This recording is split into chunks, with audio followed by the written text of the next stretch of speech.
Okay, hi. So now we're going to talk about some of the details about the church in the conquest that I introduced through discussing themes and frameworks. So hold on, buckle your seatbelt.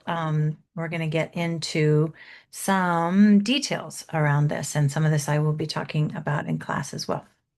So I've titled this lecture, Creating Colonial Cosmologies, Missionaries, and Religious Institutions. So today, we're talking about the church's explicitly religious activities, the church as institution, attempting to bring about religious change in the 16th century. But I want you to remember and understand that this is not just what we think of as religious change, meaning internal beliefs or structures around ritual, etc.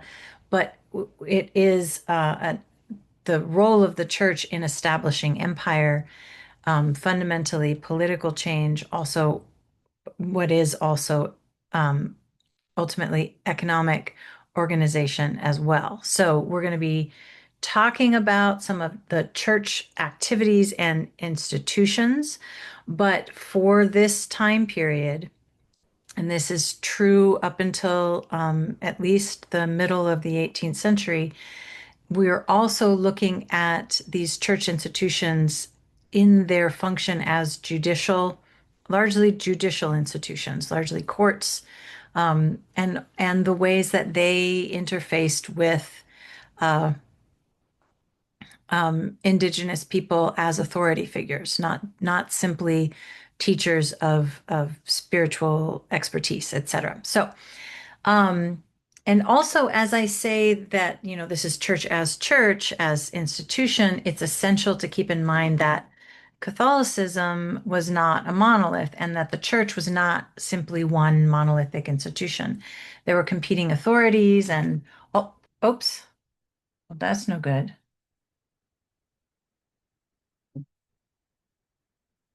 I apologize for that, but I don't think I'm gonna stop. Um, Even though that's awkward. I turned off my monitor for a second, but I don't want to take the time to re-record what I just said, so I apologize. Um, but what I was trying to say is, there are competing authorities within this thing that we call church and all kinds of different organizations and institutions and practices. Um, but for today, the most important distinction of this early period is the one that I want to talk to you about first, and that is the distinction between regular and secular clergy. Okay. So, first of all, the secular branch of the church doesn't mean secular in a non-religious sense. It comes from the Latin word seculum, meaning in the world. And this is what we call the diocesan clergy. These are priests who operate under the authority of the bishop. These priests are pastors of one kind or another, and they're part of the broad bureaucracy of the church. They're organized into parishes and then into a diocese, which is a kind of political organization of smaller areas, parishes. So you could think of parishes as little towns, or even neighborhoods, and then a diocese as maybe a county, if you want to compare it to political organization or municipal organization that you're familiar with. But so uh, th this part of the church bureaucracy is organized into parishes and then dioceses, and then and the dioceses are under bishops, and then these dioceses are combined together to underneath the authority of cardinals, and ultimately under the authority of the Pope in Rome. You don't need to remember all of this, but that's the structure. And the reason why it's important is because do you remember the patronato, one of the powers that the Pope gave the Spanish king and queen, Isabel and Ferdinand, but therefore the Spanish crown in perpetuity? The Pope had given the king and queen of Spain the right to appoint all secular or diocesan clergy. So generally, this actually in practice meant that they just appointed the bishops who were in charge of the diocese. But then the bishops were in charge of all of the priests. And the bishops in colonial Latin America had real authority, and their authority had real teeth. They acted as judges, they presided over courts, and actually every priest could also reside over its own little parish level court if the bishop gave that priest the authority to do so. So the diocesan branch of the church, in other words, was intimately related to state government. Regular clergy were the religious orders, and the word regular doesn't mean ordinary. It comes from the Latin word regula, or rule or law, and it means identifies a group of religious or a religious order that follows a particular law, a particular regula. So it identifies, in other words, groups of clergy who lived by a special set of laws. The religious orders were not appointed by the king, and they answered only to their superiors, which might be at a particular monastery, and also ultimately the superior for the whole religious order that was back in Rome. So bishops were still considered important religious authorities of whatever region the religious orders happened to be in, but there was a tension always between the regular and the secular clergy because religious orders didn't answer to the bishop in the same direct way that diocesan priests do.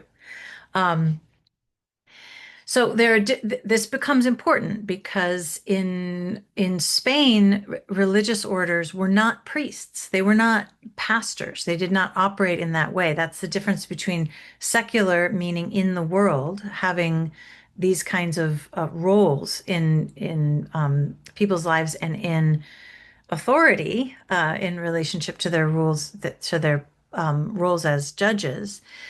Whereas the regular clergy followed particular rules, and I'm going to talk more about the distinction between different religious orders in a moment. But they, within this role as usually monks and friars, one of the powers that they had that they did not have was to act as a pastor. They did not run parishes in Europe. Now, this changes in the 16th century, in the earliest moment of the conquest, and the Pope gives, and the king gives religious orders and particular religious orders the power to be in charge of the conversion and the setting up of parishes of indigenous people. And this is extremely significant. And we spoke a little bit about this before, but back to the details here. So there were different kinds of regular priests, different kinds of religious orders. They, again, weren't really priests previously, but in the context of the 16th century Latin America, they were priests. So I'm going to continue to call them priests in this instance. But one kind that was very important in the 16th century were the mendicant orders. So the most well known of these mendicant orders are the Franciscans, Carmelites, Dominicans, and Augustinians. But the important thing is that this type of religious order, a mendicant order, uh, it, take took vows of poverty. So a mendicant means beggar, means someone who requests, who lives off of the charity of people through the act of, asking for it. It's a particular kind of humility and a particular kind of lifestyle that had religious meaning. So all of the mendicant orders took vows of poverty. Sometimes mendicants would be cloistered. Sometimes the requests for support came in the form of requesting that people support the whole monastery. Sometimes they individually wandered the streets praying and literally begging for their food. They would not be pastors normally in Europe at the, prior to the 16th century, and they didn't have the ability to say mass or perform the rituals known as sacraments. This was the purview of diocesan clergymen normally. Normally, also in the past, mendicant orders were not involved with education. Some religious orders were, but not mendicants. They were intended to be separate from the world and live holy lives, uninterested in worldly affairs, dedicated to prayer and meditation. They were a kind of spiritual athlete of the world. They were thought of as less vulnerable to the corruption that may be a challenge and a danger for diocesan clergy who were in the world and who had intimate relationship to political authority. So these cloistered people had held a kind of mystique in the larger society of the Iberian Peninsula, and increasingly so in Latin America as well. We'll talk about nuns and convents in a future date, um, and how important they were, but there was a real belief that the prayers of all of these people who lived behind the walls of cloisters or were hermits or otherwise devoted themselves completely to the practice of spirituality were powerful, and that they were performing a genuine and very important, materially felt service to society. And so society was willing to support them with alms and donations, etc. There were other types of religious orders that could serve in the world and could be pastors in limited capacity, and these were clerical religious orders. The Jesuits were among these, and the Jesuits were a teaching order. Teaching orders were orders that took education as a primary task. The Jesuits were not very present in the 16th century in Latin America, but they would become important missionaries later in the frontier regions where the missions were still needed. Jesuits did become important in the 17th century. In Latin America, uh, but uh, but they were not the front runners for most of mainland Latin America. However, they were actually important in the early years of Brazil, and so that's an important distinction. But so when Spain, stumbled into the Americas, the Pope decided that only the kind of purest of the pure, what he called spiritual athletes, should be put in charge of evangelizing the New World. And so the Pope gave the mendicant religions, those religious orders that lived separate from the world and had taken a vow of poverty, the job and the ability to teach native people about Christianity. So, in a series of papal bulls, the Pope granted all types of religious orders to temporary, it was thought, but it didn't become temporary, license to act as pastors and administer sacraments, including the mendicant orders. And this meant that they could live among people and act like parish priests. Up until this point, as I said before, this was unusual. It was a special extension from the Pope for Latin America that would actually never be fully withdrawn. In 1568, it was restricted in significant ways that returned much of the power to diocesan clergy, but not all of it. And this would shape the character of the Catholic Church in Latin America throughout the colonial period. Um, that restriction was known as the secularization of the church. And this was always the intention of the Spanish king. The Spanish king, gave the power to these religious orders with permission from the Pope at the request of the Pope. It was really kind of a partnership, how that happened, that the religious orders would take, and particularly the mendicants, would take primary charge of converting, of spreading Christianity to indigenous people. And therefore, that meant that they would organize indigenous people into parishes. But the plan was that after the initial conversion was done, then these parishes would return to, or, would be handed over to the power of diocesan clergy, to the power of priests who were appropriately under the authority of the bishop, who was under the authority of the Spanish king. This was supposed to start happening quickly.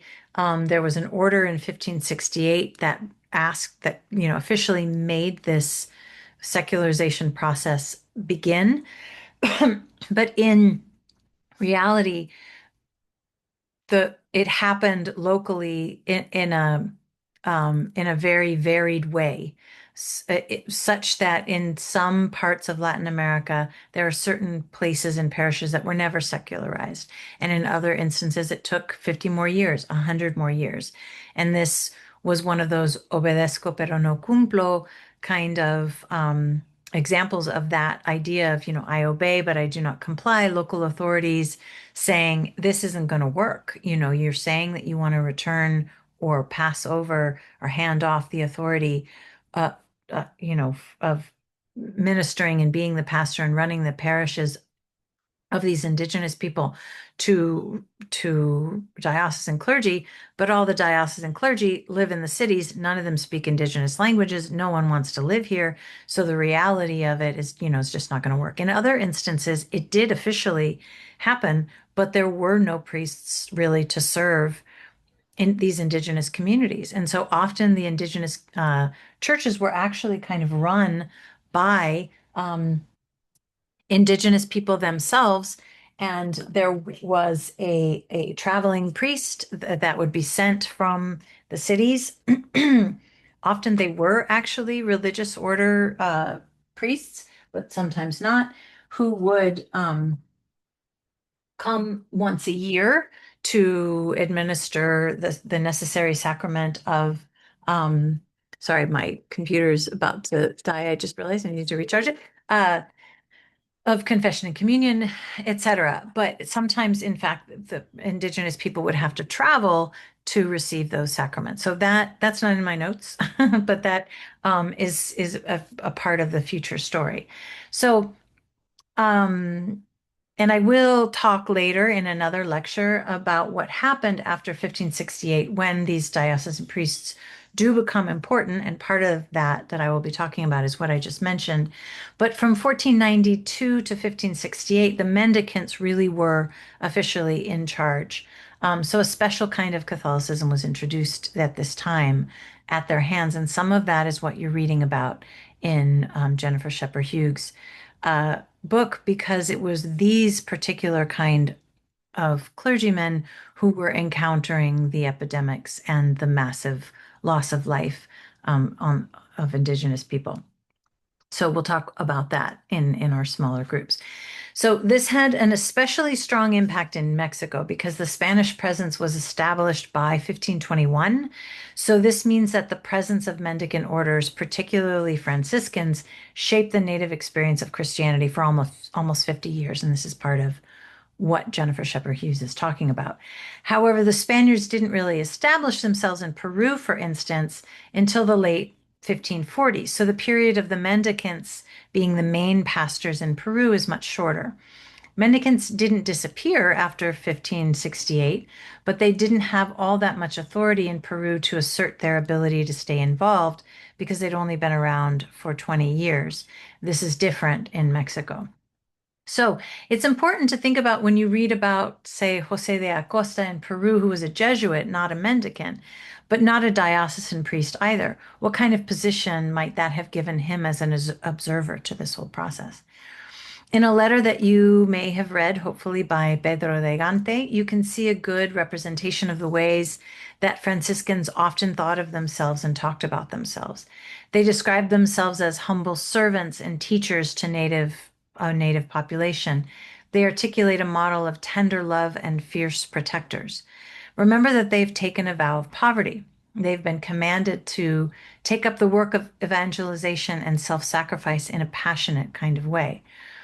Do you remember the document that you read called The Orders to the 12, in which the Franciscan leader in Spain was calling the first 12 Franciscans, visualized as the first 12 disciples of Christ, to obediency and to a kind of urgency? The leader says, hurry down now to the active life.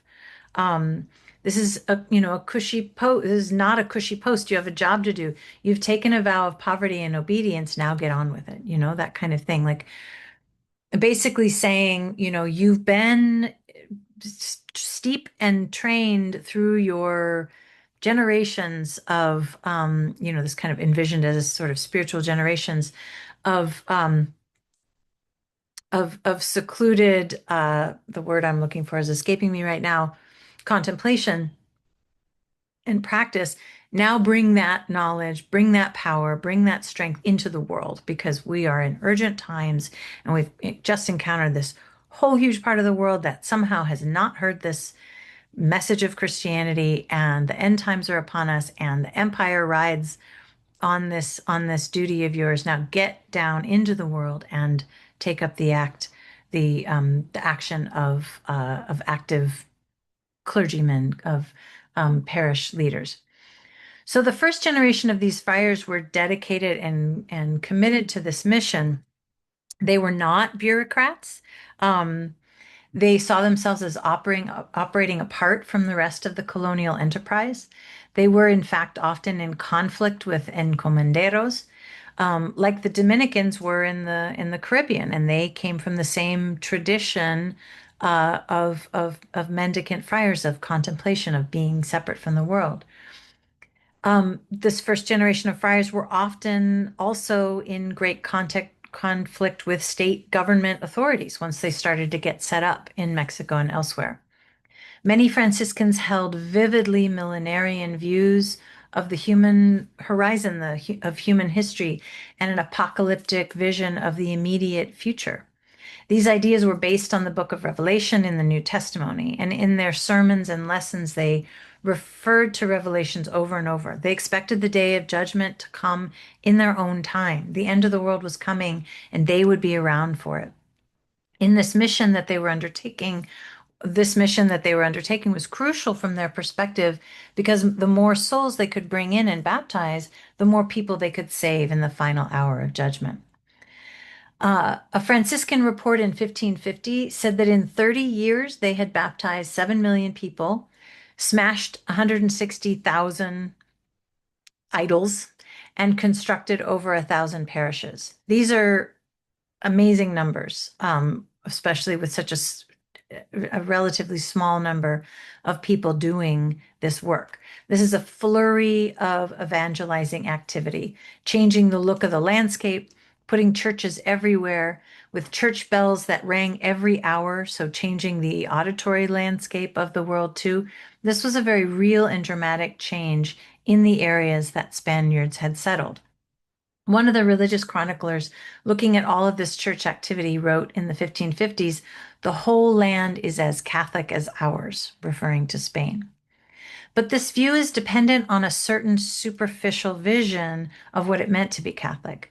I would say that it was indeed very Catholic in the sense that most people in the central areas of Mexico already defined themselves as Catholic, but that this identity had become important to them in the course of one generation.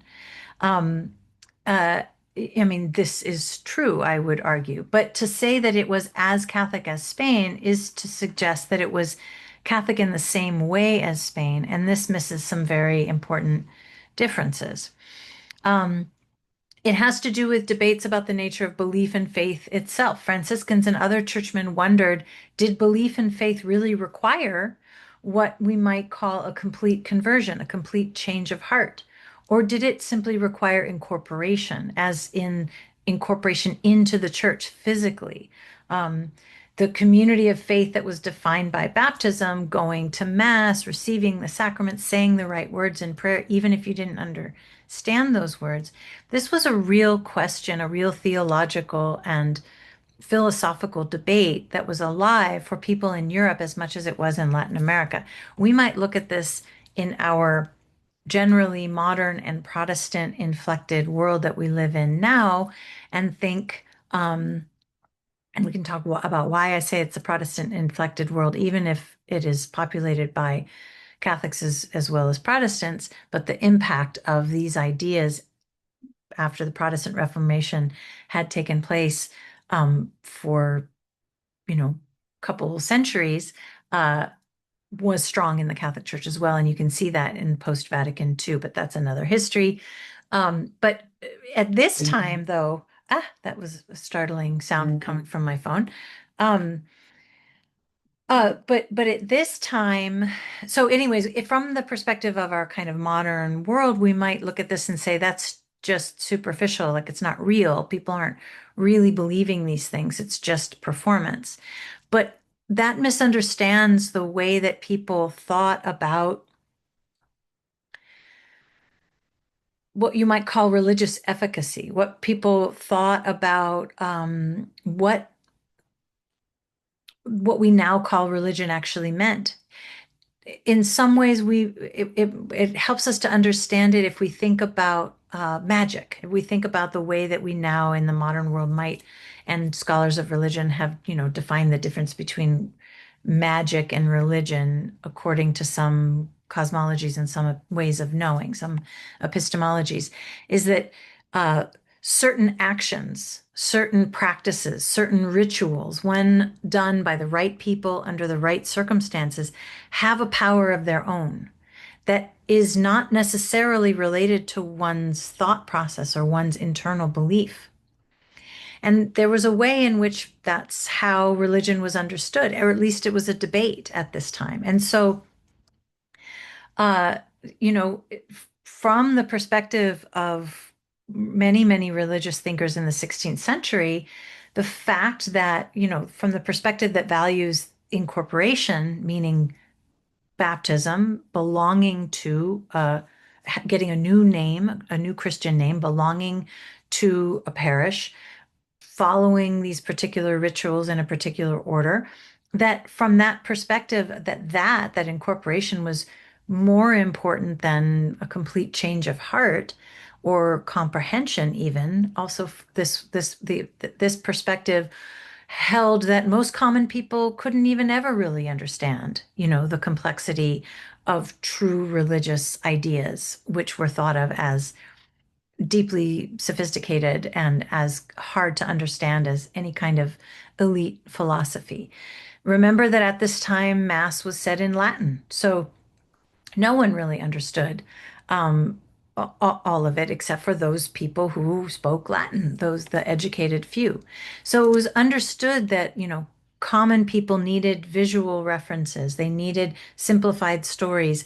And more important than any of those things really was the kind of physical incorporation into the body of the church. So in this way, it's also like belonging to a parish is much like the concept of citizenship or subjecthood.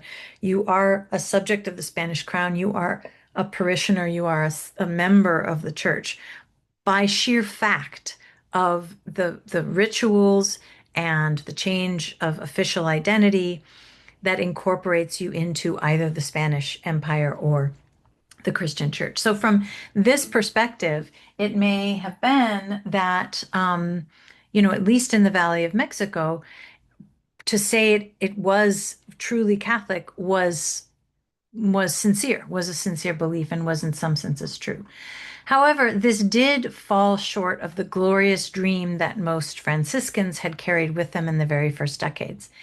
The idea that that this really would be a kind of true Christian land in which the way that people imbibed and believed in the vision of Christ looked like the earliest church, looked like the earliest Christians. And this mapped onto the idea of Spain being at the helm of a Holy Roman Empire that was to be infused with this pure spirit of the early church. So that did not happen from the perspective of the Franciscans who were there. And by the late 16th century, the realization that they had not succeeded to bring this vision about and achieving this kind of paradise on earth that they had envisioned and hoped to create was a painful conclusion for these Franciscans. Martin de Valencia, who's one of the most prominent of the Franciscans in Spanish America, wrote in the 1570s about a dream that he had had that comes close to describing how the friars thought about evangelization by that time, by the late 16th century. So the dream was about two women, one disfigured and one beautiful, both with a baby in their arms, trying to cross this rapid river. The disfigured woman could only cross with great difficulty. The beautiful mother did so easily. Valencia understood that the disfigured mother and baby was the church, represented the church of New Spain, the church of the area that is now Mexico and Central America and the Caribbean. The beautiful pair represented another new land yet to be discovered, where this evangelization and conversion would be easier and more complete. So in this moment, Martin de Valencia is someone who was still holding on to this utopian vision, but having personally spent his whole adult life in the effort of trying to bring it about, he was prepared to say that it had failed. He was saying that they had created something disfigured, in fact, It crosses the river okay, so it's nominally Catholic, nominally Christian. It's not a complete waste, but that great dream, the initial dream of utopia, had fallen by the wayside for Latin America. Franciscans and missionaries grew increasingly pragmatic over the course of the 16th century as they actually encountered the real difficulties of evangelization. An early Franciscan wrote, if you wait to, quote, if you wait to baptize the perfect, you will never baptize anyone. The point was to bring in the willing as soon as possible, and then realize that it might take generations before these willing natives grew to truly understand Christianity. So it's not surprising that the early years produced this kind of pragmatism also because everyone was limited until the missionaries learned to speak and write in indigenous languages. The early techniques for religious instruction were things like pantomimes and songs and plays. These performances had an impact. They were enjoyed and picked up and performed by Native communities, and many of them are still performed today in really interesting ways in religious and local festivals. But whether they got across the message the priest intended is another story. Um, and this is even more true with some of the bizarre methods of pantomime that some priests resorted to. One rather disturbing example that illustrates this dramatically is from a priest who described the method he used to teach indigenous people, whose language he did not yet speak, about the reality of hell. He dug a big hole and threw in all kinds of cats and dogs and set them on fire so that they would wail and illustrate the pain and suffering of hell. We can only imagine what indigenous onlookers might have interpreted this bizarre, you know, brutal behavior as meaning. But soon, very soon, actually, these friars began to study indigenous languages, and this allowed for a more direct kind of teaching. However, to really fully gain a grasp on the language took time, and so even with Nahuatl words, they still focused at first on the superficial elements of Christianity. Early teaching techniques were more about actions associated with Catholicism rather than the beliefs behind them, in other words. And as I said before, this was not just cynicism, it was consistent with beliefs in Catholicism at the time that God appreciated action, that the prayers and words of the sacraments themselves had meaning, even if the people didn't understand them. Remember, as I mentioned before, that the Mass was said in Latin and that the prayers were said in Latin. So many Spanish people didn't understand fully what they were saying or listening to either, though they had been taught the basic prayers and what they meant in religious education to the extent that they had access to them. Um, the example that I'm going to give a couple more examples and then I'm going to stop and I'm going to break this into a second video. But one of the examples is one that a scholar named Inga Clendenin cites in her work, where Franciscans are teaching Native people prayers in Nahuatl that sounded like words in Latin. So they're being encouraged to recite the sounds of the prayers, even though the actual words in Nahuatl didn't mean what the prayer in Latin meant. So this belief was that the sounds of Latin saying the prayers would be pleasing to God. But what did the Nahuatl speaking people think they were actually saying? So put together the words for nopal, cactus, and flag was Pantli Nochli. And this sounded like Pater Noster. I'm not saying any of this correctly, probably, which was God our Father in Latin. So in terms of meaning, nopal, cactus, flag was just nonsense to the indigenous people reciting them. This disconnect was bridged over time as more and more priests learned indigenous languages and became completely fluent in them. But even then, relying on indigenous languages to explain Christianity meant relying on indigenous concepts that were embedded in the language to describe Christianity. And this, of course, changed the meaning. There was no word for hell. The underworld and places like it were not the same thing as the Christian hell. There was no word for devil. Words for evil and good and the relationship between them were not at all the same. There was no real word for complete good and complete evil. There were words for order and chaos um, and excess and again, kind of order and restraint, which were good and bad depending on the context. Even the word for God was not even really the same concept. So this contributed to native acceptance of Christianity on the one hand and interest in it because the Spaniards were using concepts that weren't so foreign to them. But it also contributed to native interpretations of it, which were very different than what the Spaniards were hoping to entail. So the story of the countryside and indigenous communities for the first half of the 16th century is the story of religious orders setting up parishes, of missionary communities evangelizing and teaching, but also trying to set themselves and the native people they saw as protecting apart from the rest of the colonial order. These religious orders saw themselves as being in a special relationship to native people, and this would last throughout the colonial period, even when that period of official power was over and secularization happened. Okay, so I'm going to end here, and then in the next lecture, I'm going to talk about aspects of the church in the 16th century that would have impact not only indigenous people, but the growing Spanish and mixed race society, and then do some reflections on the patterns of religious change over the course of this century. All right, thank you all. See you soon.